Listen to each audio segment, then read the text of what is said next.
Bonjour les enfants, bonjour les parents, j'espère que tout le monde se porte bien. Alors, comme promis, la suite de l'histoire de la sorcière Cornebidouille. Et aujourd'hui, c'est la vengeance de Cornebidouille. On se rappelle que Pierre s'était débarrassé de Cornebidouille en la faisant rétrécir. Elle est allée dans sa chaussette et il a mis la chaussette dans les toilettes. Donc voici la suite. La vengeance de Cornebidouille.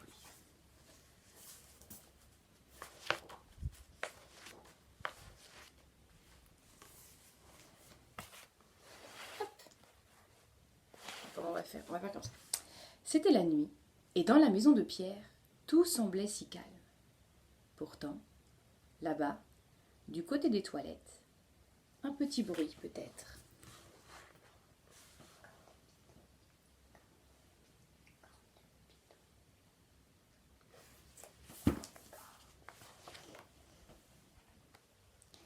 Corne griffougnette, ah le chenapan, ah le scélérat, ah le cafard à lunettes, osez me jeter dans les toilettes, moi la sublime, la magnifique, la grandiose Cornebidouille.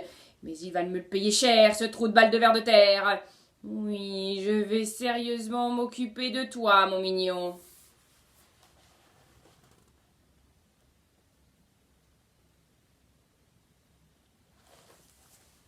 Quelques instants plus tard, en plein cœur de la nuit, Pierre se réveilla dans son lit. Oh zut, se dit-il, encore envie de faire pipi. Dans le couloir, la porte des toilettes était entr'ouverte et des empreintes mouillées menaient jusqu'à la cuisine. Bon, pourtant, papa et maman dorment paisiblement, et papy et mamie ronflent tranquillement. Bizarre, bizarre, se dit Pierre en poussant la porte de la cuisine.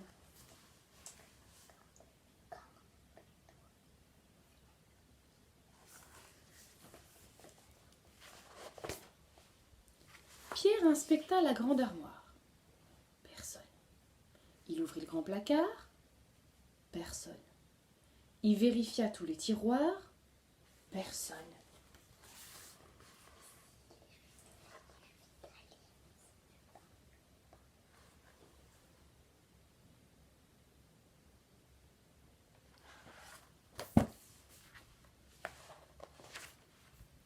Alors, poil de moustique, on cherche quelque chose? Pierre sursauta. La sorcière Cornebidouille le regardait sévèrement. Ah, chenapan à lunettes, tu croyais t'être débarrassé de moi, hein? À croire vraiment que tu me prends pour une imbécile? Oui, madame la sorcière, répondit Pierre en souriant. Petit impertinent, je vais te compresser, t'écraser, t'écrabouiller. M'écraser? Mais vous êtes aussi minuscule qu'un caca de libellule. Comment? Aussi microscopique qu'un pipi de moustique. Comment? Aussi ratatiné qu'un vieux poil de trou de nez. Comment?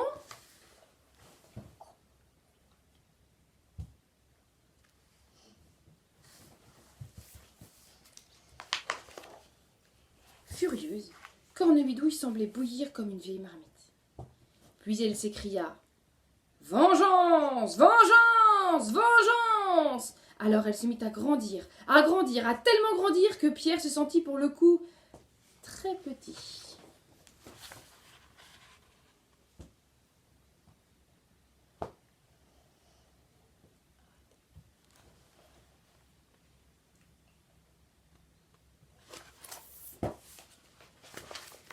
Cornebidouille tendit alors un doigt vers Pierre qui se retrouva aussitôt immobilisé sur sa chaise, les deux bras collés sur la table.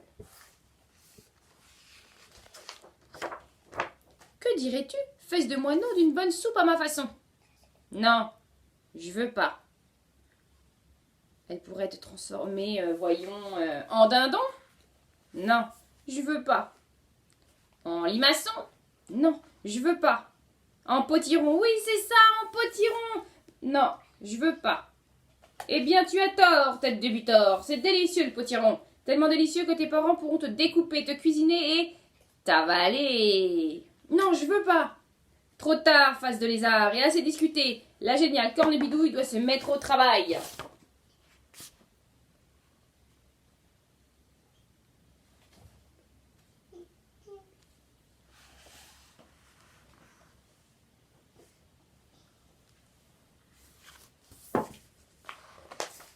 Et Cornebidouille fit apparaître sur la table tout un tas d'ustensiles et de flacons bizarres. Puis, elle se mit à cuisiner en chantonnant.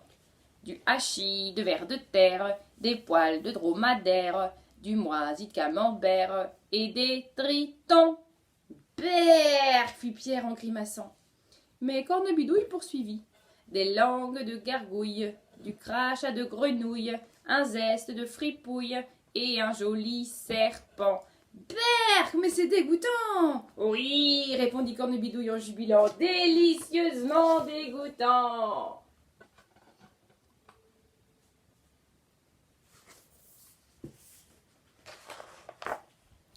Et elle approcha son énorme cuillère tout en pinçant le nez de Pierre pour lui faire ouvrir la bouche.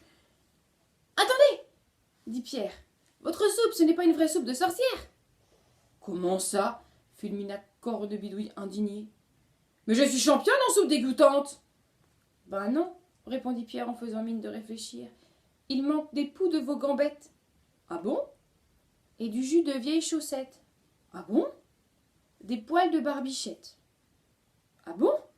Oui, oui, poursuivit Pierre malicieusement. Goûtez vous-même, vous verrez.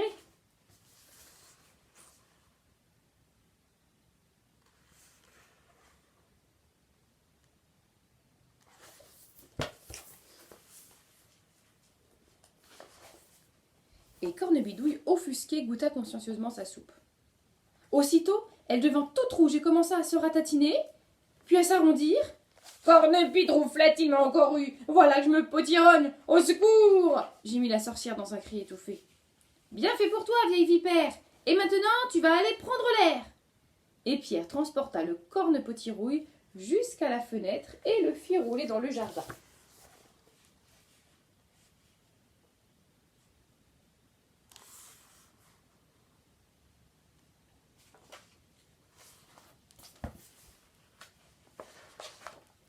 Le lendemain matin, Pierre fut réveillé par la voix de sa maman.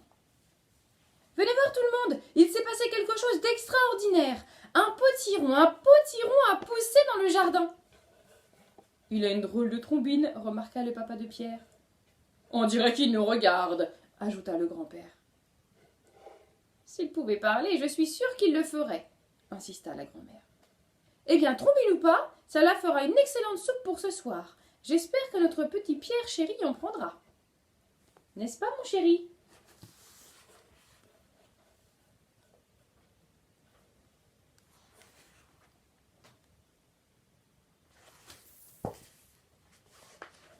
Non, je veux pas.